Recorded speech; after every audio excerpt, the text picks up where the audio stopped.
So stay tuned for that. We're going to talk about in chapter 1 the states of existence. And a state is a particular condition that someone or something is in at a specific time. Atoms, right? Atoms are the basic unit of chemical elements. An atom is the smallest units of matter that form a chemical element, right? Like one on this side of the mirror, which is hydrogen, right? Which is really -1, right? We'll get into that as well. But each atom has electrons, protons, and neutrons, right? And the atom, the more electrons and protons that you add, thus making the element heavier, creating different elements on this side of the mirror, because the heavier you get, the higher you go on this side of the mirror.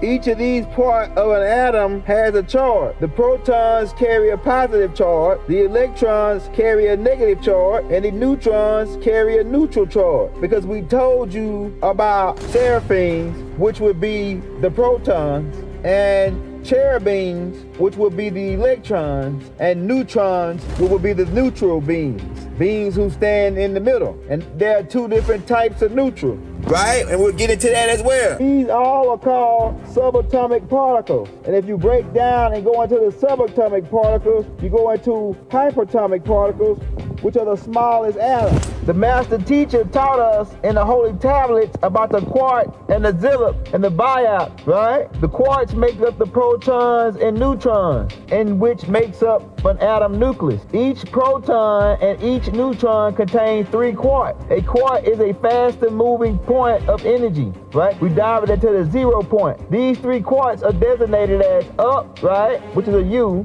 down, right, which is a D, and around, which they refer to as strange matter, right? Once you break down these things, you get a biop and a zillip, and bi means 2. Keep that in mind. These are subatomic particles.